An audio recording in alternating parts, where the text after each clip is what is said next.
For those who suffer enough, they would like to understand how can we end suffering. For those who never suffer, those who never suffer enough, nowhere to come to practice meditation.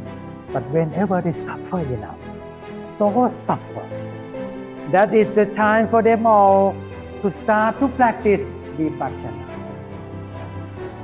That's why the Buddha taught, I taught you suffering and the way to end suffering. If you don't have suffering, how can you find a way to end suffering? You just learn pariyat. But the Buddha learned pariyat as well. He complete 18 outer parinya. But that's not enough to end suffering inside his mind. He start to practice mindfulness to get out inner parinya. At the end, you can end suffering with sin. Understand the real Buddha teaching or understand who is the Buddha,